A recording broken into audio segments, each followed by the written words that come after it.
Okay, so I've always known that I wanted to share my birth story for two reasons. One, because I love reading birth stories and listening to other people's, and I don't know, that could be totally weird and creepy of me, but that's just something that I've always loved seeing of people that I follow. And two, because I want to be able to remember all the details later on. And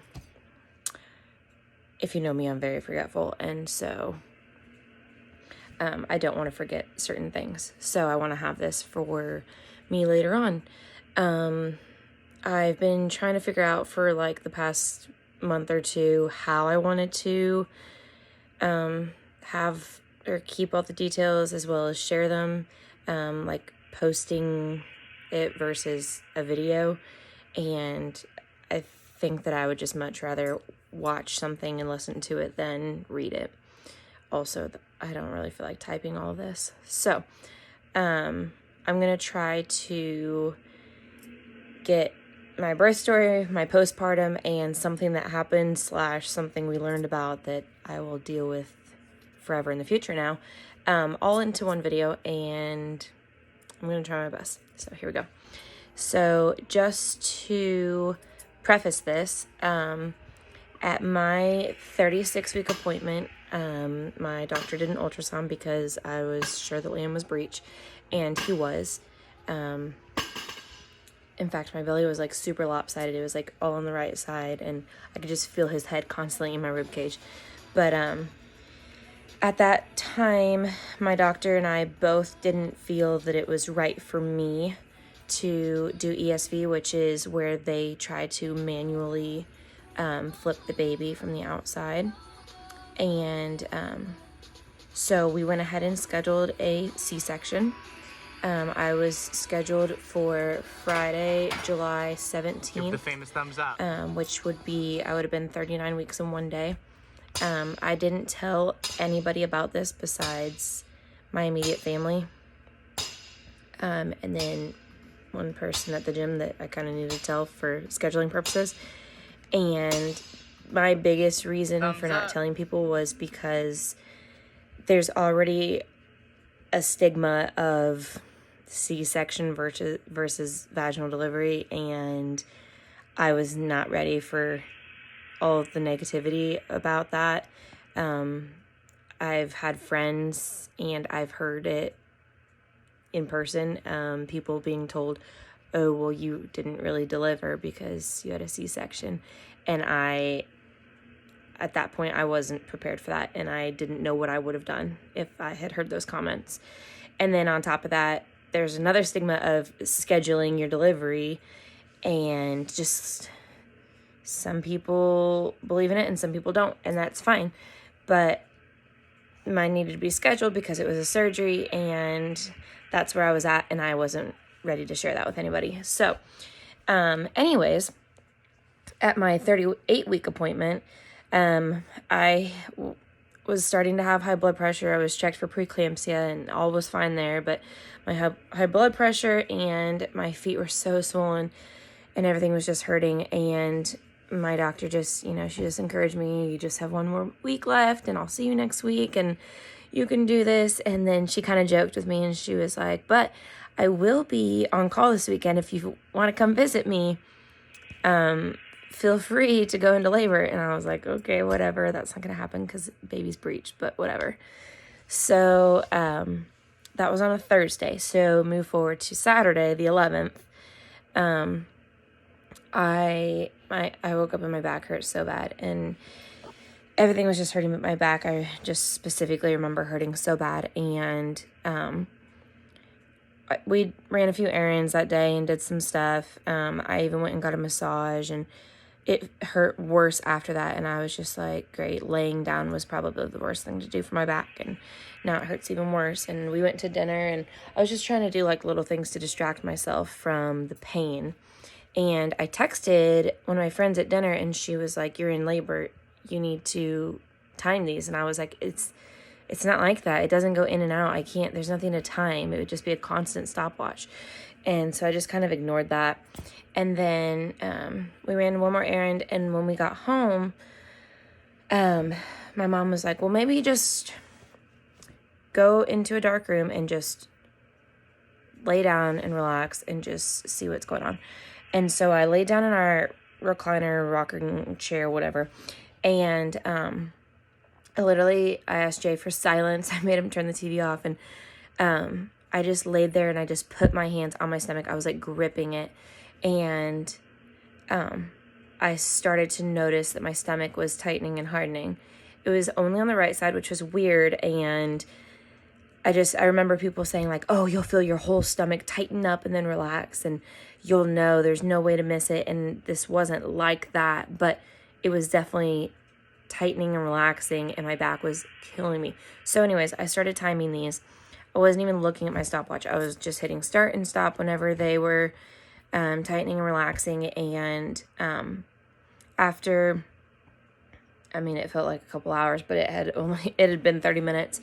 I looked at my stopwatch and all of these were 3 minutes or less apart. And I was like, Jay, I think I'm in labor. Like my doctor said, if I was having contractions 5 minutes apart for an hour, that I needed to come in. So I kept timing and they were staying at 3 minutes. Nothing was going over that. And so I called labor and delivery and they said to go ahead and come on in. So we loaded up the car and we came in. Getting in was hectic from COVID, so we weren't able to go into the labor and delivery entrance. We had to go to the main hospital entrance, which was, it's a ways from the parking garage, especially when you're having contractions. And it was storming so bad. Jay called it Hurricane Liam, and it was just pouring rain, and it was so windy, and we didn't even bring any of our bags in with us just because it was so chaotic. And finally got screened for COVID and cleared, and we went upstairs to the labor and delivery floor, and there was no one there. And he asked a couple of nurses that were like in their office, and they were like, oh, they'll be back. And I'm just sitting there in labor. And so finally, like a few dads had walked past us and went in, and then finally a nurse came out and she was like, a dad just came in and said that you guys are waiting. You guys need to, is no one out here? And we were like, no one's out here. And so she brought us straight back to the nurse's station and got my bracelets on and got us into a room and everything. They hooked me up to an IV bag just to see if I was dehydrated, because that can cause contractions. And it ended up that I was in full on labor, and soon enough my contractions were a minute apart. And at 11:40 p.m. they decided, the doctor that was in the labor and delivery decided to call my doctor after Jay kind of asked him,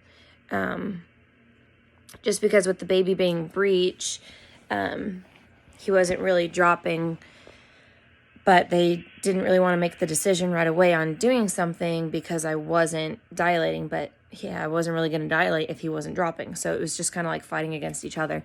So they called my doctor and she just said, do they want to do it tonight? And he looked at us, we said yes, and she came on in. So it worked out perfect. I had the anesthesiologist that I wanted, and I had my doctor, and it couldn't have been better.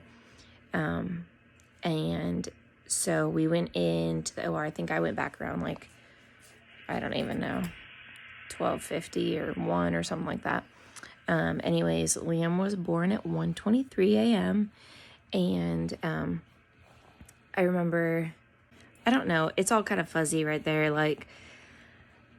I remember Jay saying that he didn't want the clear drape, and then the anesthesiologist, which we know well, he was like, no, you want it. And so they did the clear drape when they were delivering Liam, and he was like, you need to take pictures, get out your phone, take pictures. And so Jay stood up, he was taking pictures, which I'm so thankful for, because I now get to look at all the pictures and they're live photos. So I kind of have a video of Liam being born, which is super special to me, because we're about to have a baby. Something that I'm not going to. We're about to see that guy. See myself or do myself. It's time. He's mad and he wants so that was same.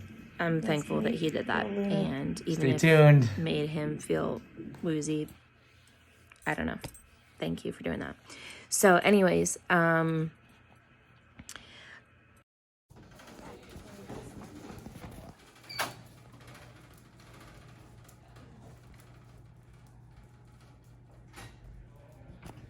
There she goes. It's happening, guys.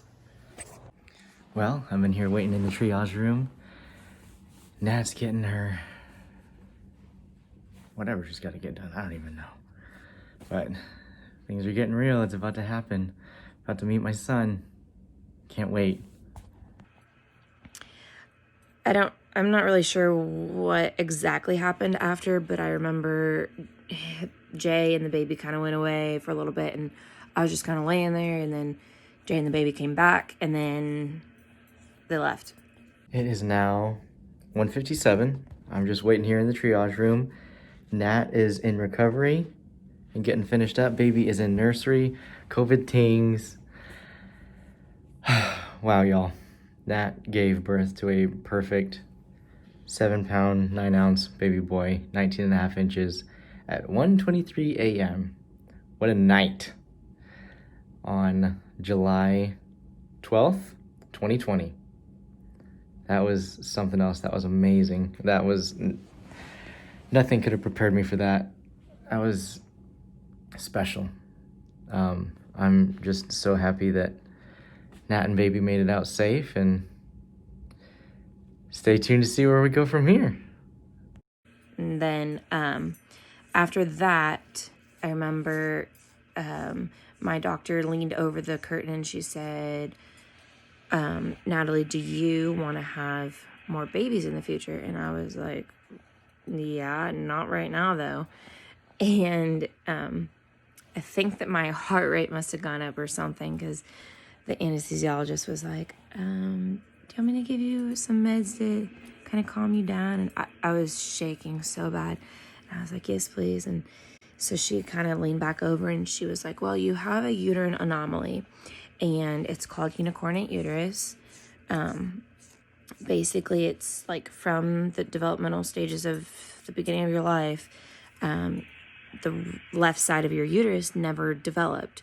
And so the fallopian tube is not attached to where if I got pregnant on that side, it would be ectopic no matter what. And she was like, so basically I'm asking you if you would like me to remove that tube, because that'll help prevent that.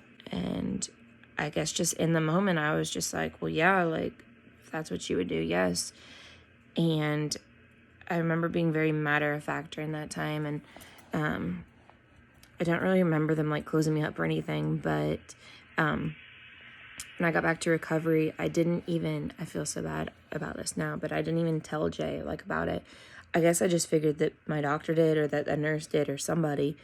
And we FaceTimed my parents, and I don't really remember this, but apparently I was very matter of fact, and I was like, this is what I have wrong with me. She took my fallopian tube. All is good. We're good to go. And kind of freaked out my mom, and I guess I don't really know how Jay felt about it, but that was the first time he was learning about it, so I'm not really sure. But happy birthday to this little guy, Liam Parker, July 11th. Nope, July 12th, 2020, at 1:23 a.m.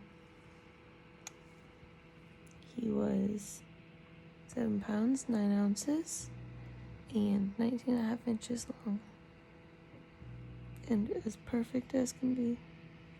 Lots of hair. It's curly for now. We'll see if it lasts.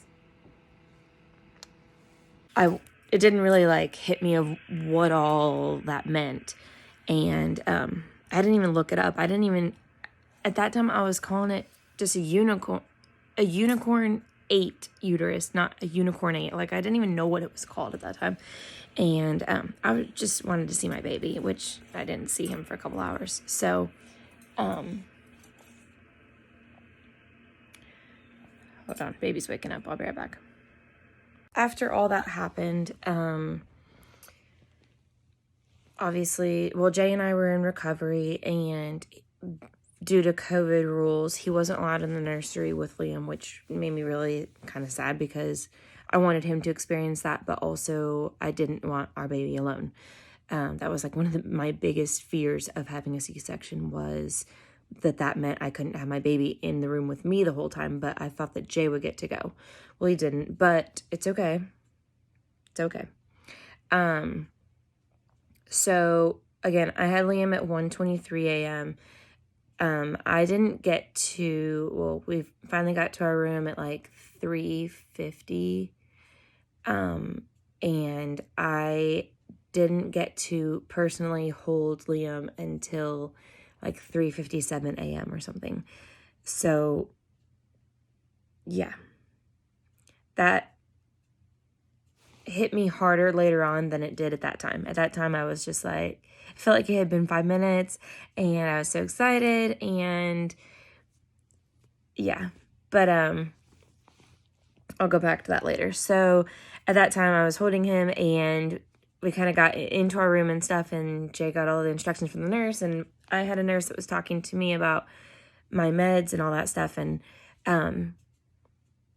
once we got all settled, he was like, I'm going to go to the car and get all of our stuff. And I was like, okay, good. So I was just holding the baby, and I was just snuggling, and we were taking pictures and videos, and oh my God, it was so cute. And then I just started getting so sick. And I was like freaking out because I was like, I cannot throw up on my baby. Like I can't throw up on him. And I didn't want to throw up on the bed. And so I like buzzed the nurse, and I was like, you've got to get in here. I'm going to get sick. And she ran in and she gave me a barf bag, and I was just puking, and it was just a mess. And, it just kept happening. And then I was like, I'm hungry. And they're like, well, let's bring you some ice. I threw up the ice, and they were like, well, I was like, I need food. I just know that I need food. I haven't eaten since last night at 5, and I just need food. And by now it's like 6 a.m. or something. And they were like, well, we're going to bring you some broth. They brought me chicken and beef broth. Okay, first of all, I'm not a broth soup person. Second of all, at 6 a.m. after I've been throwing up, that's, ugh. So I tried to drink some of this, and I just kept throwing it up. And I was like, I just need food. And by then, a doctor came in. It wasn't my doctor. It was someone else that works with her. And they were like, well, since you're not keeping anything down, you need to stay on a liquid diet, or clear liquid, whatever diet, until you can keep stuff down. And I was like, I know that I really need food. And she was like, well, let's start with this and let's see where it takes us. And I was like, okay. And I don't know if the memo didn't get passed along, or if I was just supposed to not eat the food, but nutrition came for lunch, and they brought me a salad, and I was just like, this looks so good. I got to eat it. And I was like, Jay, I'm going to eat the salad. And he was like, okay, I mean, you do whatever you think that you need to do. And then I looked at it, and I was like, there's deli meat on this. Why would they put deli meat on this salad if they know that pregnant women can't have it? And he was like, you're not pregnant anymore. And I was so excited, and I chowed down on the salad, and I ate the entire thing, and never got sick again. So that was great. And then I remember shortly after that begging my nurse to let me get up and start walking and stuff. And then shortly after that, she was like, well, you need to get up, this many times, and blah, blah, blah. And I was like, well, it's so difficult every time to get up with this catheter. I got to bring this bag, and ugh. And I was begging her to take it out. And she was like, well, it's not really supposed to come out till tomorrow morning, but let me talk to the doctor and figure it out. And thank goodness they took that catheter out right away. And oh gosh, from there on, I was smooth sailing. I really didn't have a lot of post-op pain. I don't know if I was in shock. I don't know if I was just like, everything was about Liam and I didn't really pay attention, or if I actually didn't have that much pain. But especially compared to any of my orthopedic surgeries, I thought this was going to be the worst. And it wasn't. I mean, I really do think part of it is that you get a prize. You get a baby out of it, instead of, here, not only do we chop your leg up, but here's crutches for 12 weeks. So it's not quite as fun. But yeah, I didn't really have that much pain. And, the nurses were like, we have your pain medicine, and I just wouldn't even take it. And I mean, I was taking ibuprofen or Tylenol or something, but I didn't want anything else. And I don't like the way it makes me feel. And I was nervous. This might be TMI, but I was nervous it was going to make me constipated. And that was already scaring me to have an incision across my stomach and then have to go to the bathroom. So sorry for the TMI, but that was a real thought in my head. So anyways, yeah, I didn't have that much pain. I think the hardest thing was like, I didn't even think I was going to shower when I was at the hospital, and I wanted to shower that night. So I do remember the difficult part of the shower was like washing my legs, and I actually had to step out of the shower and have Jay wash like the bottom half of my legs and my feet because I just couldn't bend over. But everything else was fine. Yeah, that was a good shower. So I remember I took some pictures of like my postpartum body, like 8 hours postpartum and that type of stuff. And I was just like, I need these for myself. So just don't make fun of me for taking these pictures. And we, of course, were just in love, and we stayed awake for, I think we were awake for like 40 something hours or 30 something. I don't even know now. But we were awake all day Saturday through to Sunday until Sunday night at like midnight or 1 or 2 or I don't even know. We didn't nap. It was crazy. But then we like crashed, but you can't really crash because the baby doesn't really crash. So yeah. And then from there, it was just, your normal hospital stuff besides COVID rules. So that was kind of hard. None of us were, I mean, of course, I wasn't allowed to leave the hospital, but Jay was not really supposed to leave the hospital. So my parents would bring him food. He tried to go to the cafeteria once or twice, or maybe a cafe or something at the hospital, and came back with like this mini version of a Lunchable. And I was like, you can't eat that. I mean, you can, but that's not going to fill you up. And I mean, my food wasn't great. It was hospital food, guys. But I do remember one of the days for lunch, I got a fruit plate with a cup of fruit on the side, and I was just like, I wonder if they have any fruit here. And so I asked my mom, I was like, please bring me Chick-fil-A. Like, I need something better than this. And so that was hard. Liam I didn't really want him to go to nursery, but he was required to go to nursery for like pediatrician visits and vaccines and bath and all that stuff. So he would go to nursery sometimes and Jay would go downstairs, but I had to stay in our room. So I was like excited to get up and go pee and go into the bathroom. Like I was, woo, I get to go through another door. Like, I don't know. So I thought before I had Liam that I would want to stay in the hospital for the full 3 days. But once I was in there, I think with it being after quarantine, and then I was like partially quarantined before I gave birth, and then I was quarantined in the hospital, I felt like I was just trapped. And so I wanted nothing more than to go home. And I remember they came in Tuesday morning, and I was like, I want to go home. And they said, well, you can go home if you want. We need to check on Liam's bilirubin stuff, and then he should be able to go home. And they did his hearing test that day and everything. So at first he failed the bilirubin test, which is for jaundice. And I just burst out into tears. And my doctor didn't come in that day, but it was someone that works with her that I know really well.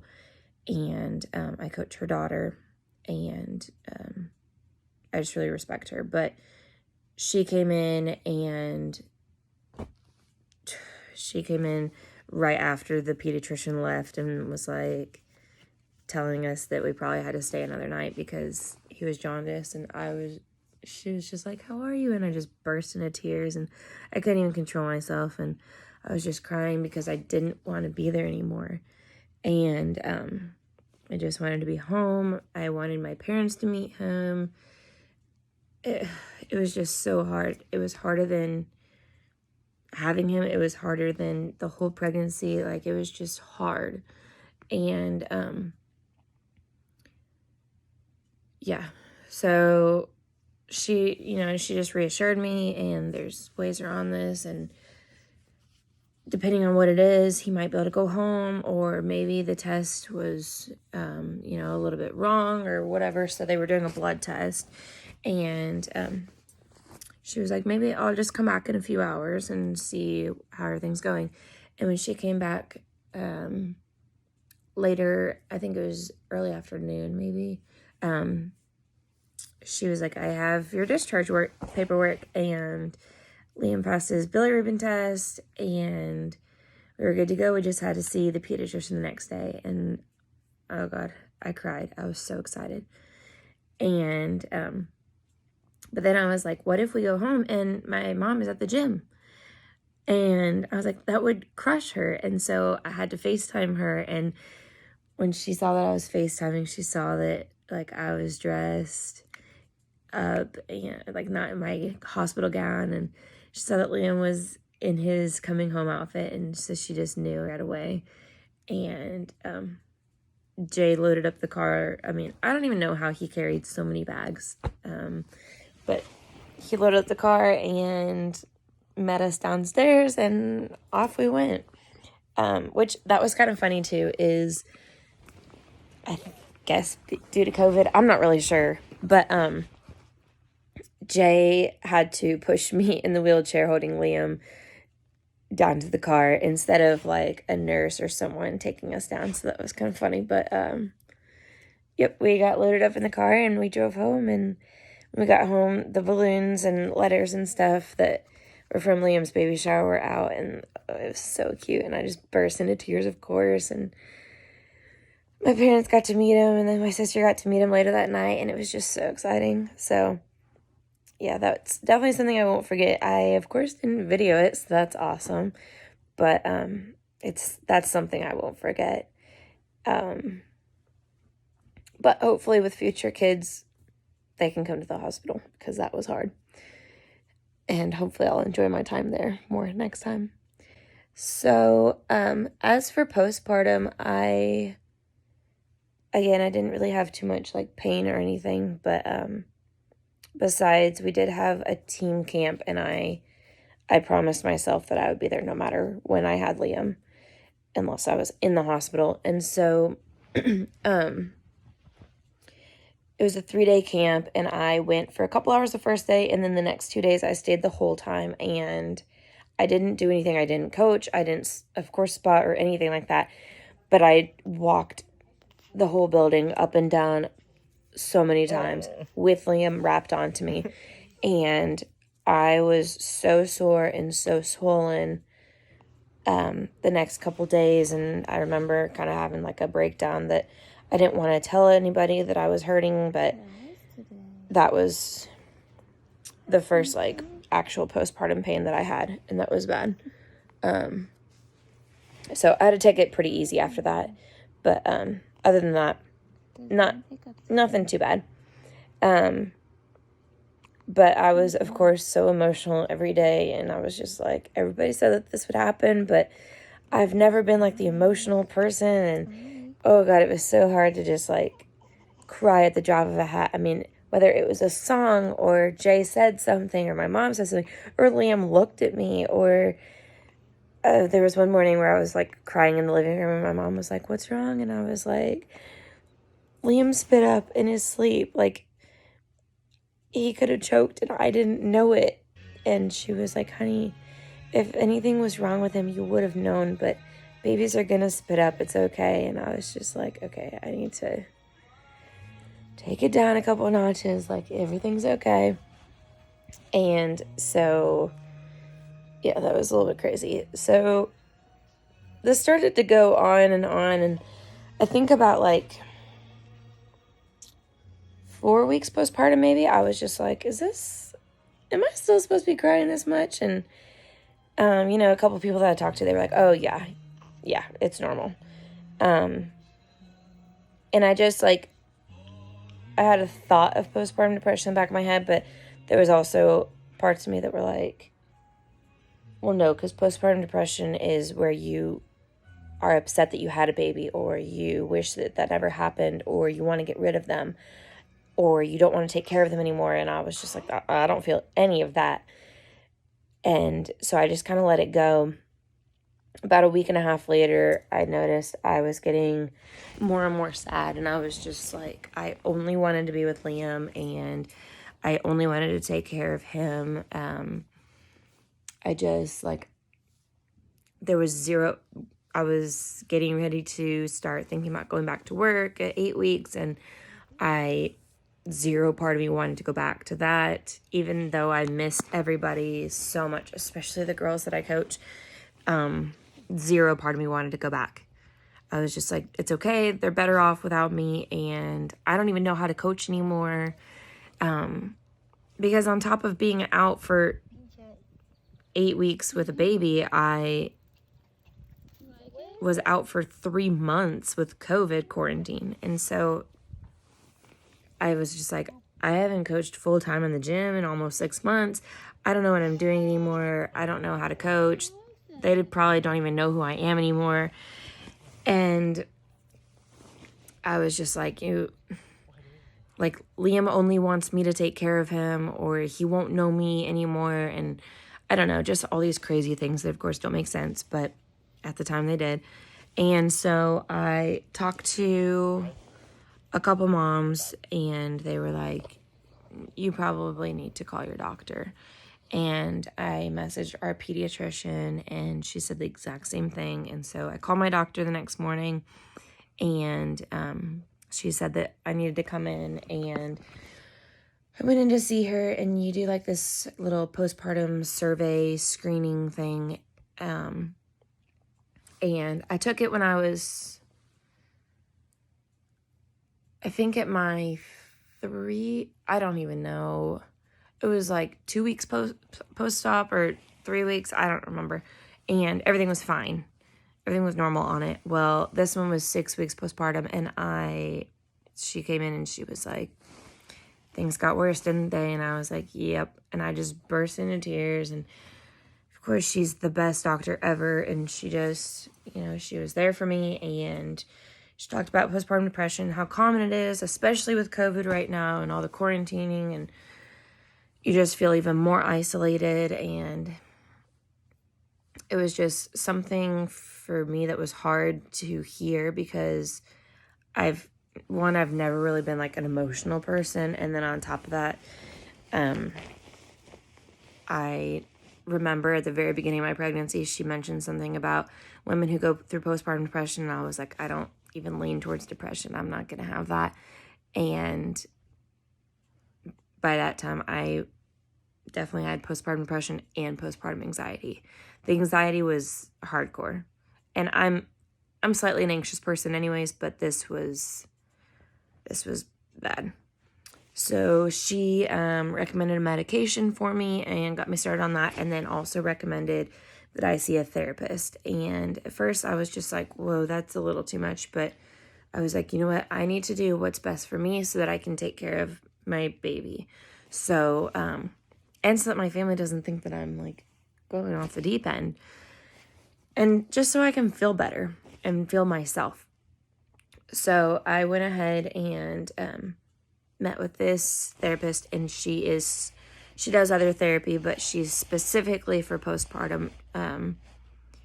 And I was scared to do it, but it was the best decision I could have made. There's just something different about talking to someone that's not related to you, and you don't know them, and you're not going to see them in your daily life, and they're not there to fix anything. They're just there to listen. And if you want helpful ideas, they're there for that. But if you don't want them, if you just want them to be there and listen, that's what they will do. And it's different to talk to somebody like that. And also somebody who's been through postpartum issues and stuff like that. So, talking with her for a few weeks kind of made me realize that some of my biggest issues were between just anxiety. For whatever reason, I had a fear that Liam would just randomly stop breathing and that I would lose him. And so I would check him all night long and all day long, and anytime he napped. Everybody says nap when the baby naps. No, I would sit there and I would watch him, and then I would feel him, and then I would feel for his breath, and I would listen for it, and that just consumed me. And so on top of me being anxious, I wasn't getting sleep, so that doesn't help anything. And then I was freaking out about work, that I didn't know what to do anymore or how to coach. And I was pretty down about just being quarantined, but I was even more just sad, and I don't really know what word to use, but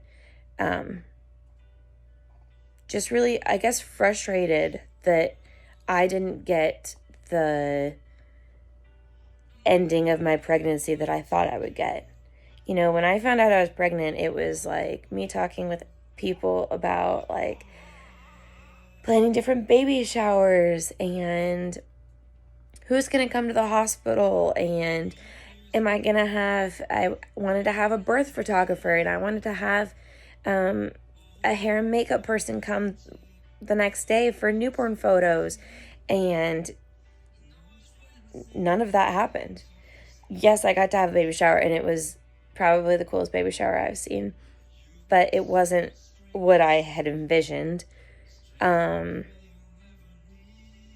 get to have anybody at the hospital, no visitors, didn't get to have hair and makeup, didn't get to have pictures like that or anything. And yes, those things are completely extra, and yes, I have the sweetest little baby, but I just felt like I missed out, and so many other people didn't miss out, but I had to. And I was mad. And then on top of that, it started to kind of hit me of my anomaly, and I have started reading things, and I had just kind of at that point started learning about it, and it just like hit me that a piece of my body is now just gone for forever. And like I didn't even really absorb that at the moment, but I mean, it's nothing that I have seen or that I have touched or that I really, I guess, needed, but a piece of me is removed and it's gone for forever. And I was like, I just made that decision. I didn't even think about it. And now on the flip side, I would do it 1,000,000 times over again because it's what was necessary. But I don't know, not thinking clearly a few months ago, I was just like, maybe I didn't want to get rid of it. I don't know. But of course, I wouldn't change my mind now. But it just, I don't know. I was just a ball of emotions. So talking with her, the more that we talked, some days she would just have me tell my birth story over and over and over again. And the more that I said it, the less hurt I felt. And so one of her biggest recommendations was to actually video myself saying it all, and to, if I felt comfortable, to share it with others. And so that's another reason of why I'm doing this. So that's kind of where I was at postpartum. Of course, I'm now 4 months out. Tomorrow will be 4 months.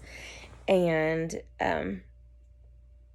things are 10 times better. I've returned to work. I know what I'm doing. I do know how to coach. And the girls did miss me. And I miss them so much. That was a good return. I wish we could have returned at times where we all hug and they could hold my baby and love on him and all that stuff, but it's at least good to see them every day. And they're so sweet to Liam, even though I'm sure they're just like dying to hold him and stuff, but they're being so sweet and so kind with, restricting touching him and that type of stuff. But yeah. I have been fully released. I am back to working out with my personal trainer and with workouts that Jay gives me, and yeah, things are pretty good. I am nowhere near my pre-birth weight, but working on that. And yeah, postpartum is good. I'm still on my medication. I am not seeing my therapist anymore right now, but we have talked about if and when I do get pregnant again, that we will rejoin. You going?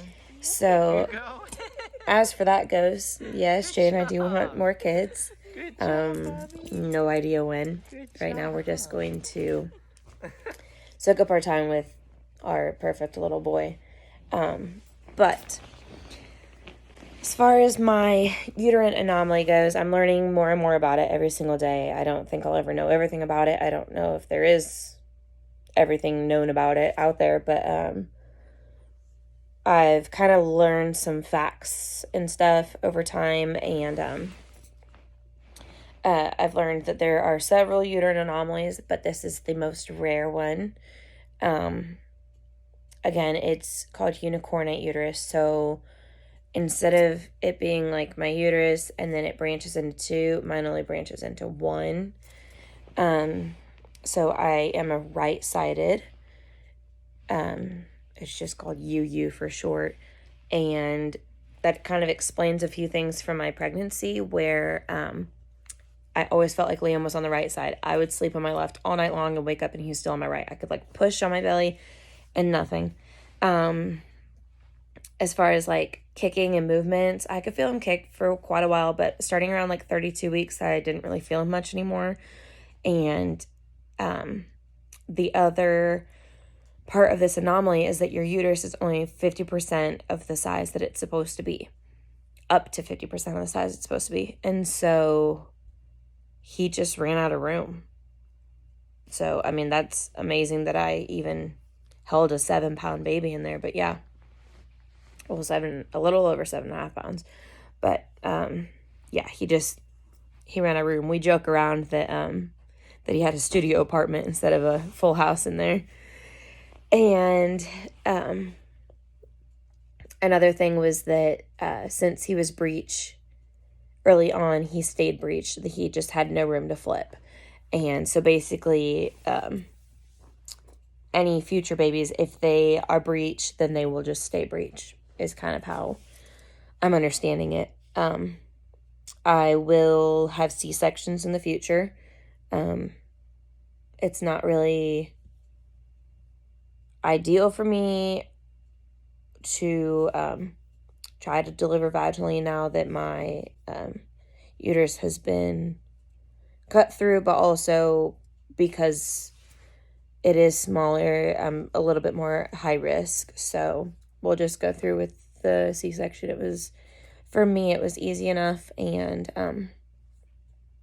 I just want to deliver a happy, healthy baby. So that's all that matters to me. So I think something that hit me really hard was that with this anomaly, I learned that only 29% of babies are carried to full term and have a live birth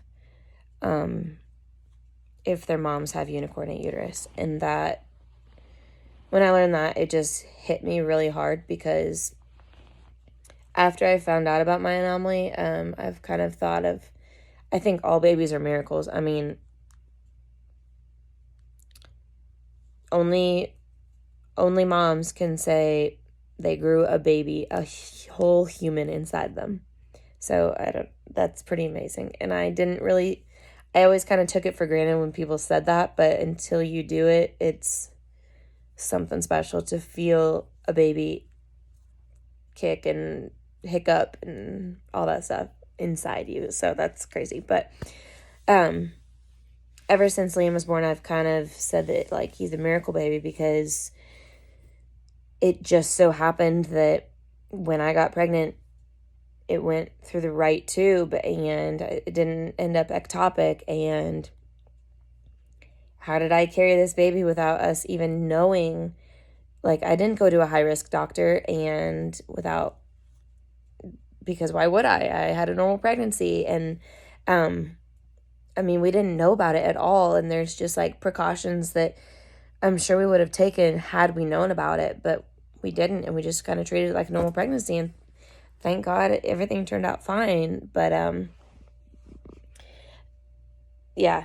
And then thank goodness we didn't try to turn him because there was no room to turn him. And then, thank goodness I had a C-section because, otherwise I might not have found out about this. And on top of that, looking at the photos now, my umbilical cord was wrapped around his neck. So I couldn't have delivered him anyways. And there were just so many things that aligned and it all worked out in the end. So, but then when I read that thing about only 29% of them are born full term and alive, it like just hit me. And I was like, he is truly a miracle baby. I don't know. That number really hit me. Like less than a third. And that's with most people know about it already. And most people are taking the precautions and seeing high-risk doctors.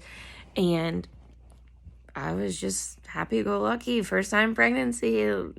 Let's have a baby. Like, I don't know. So, I've kind of talked a lot with my doctor about future kids, and she's kind of told me different protocols that we'll take through future pregnancies, and with my first pregnancy being pretty smooth, she didn't expect any complications in the future, but of course she'll be watching me a little extra closely just because of this anomaly.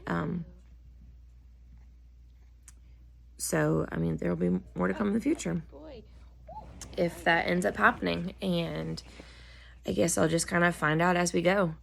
I ended up getting added to 2 Facebook groups for this anomaly. And it's just sad to read like how many people have issues getting pregnant and need to go through IVF or just injections and that type of stuff. And I'm just so grateful that we were able to get pregnant on our own and fairly quickly. And, I pray that it can happen again. And I especially pray hard for those that are having trouble.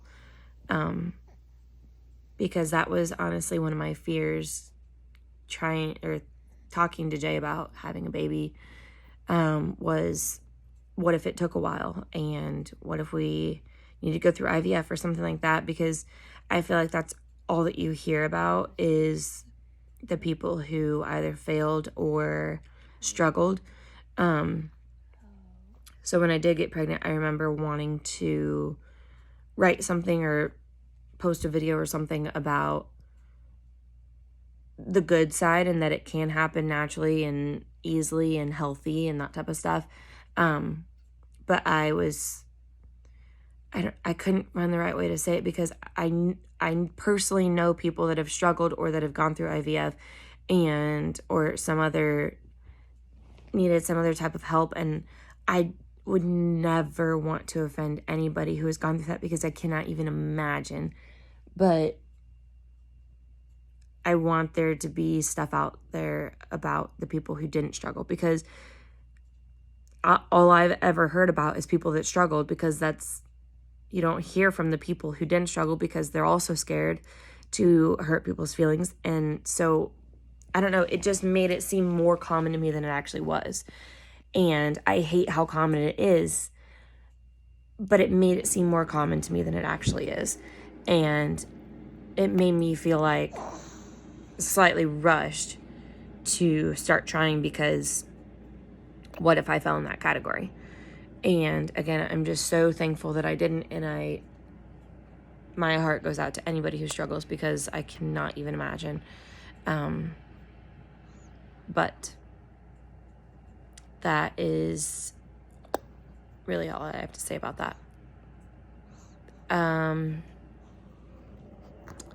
Not sure if I have anything else to say on this video. This is an awkward, crappy ending.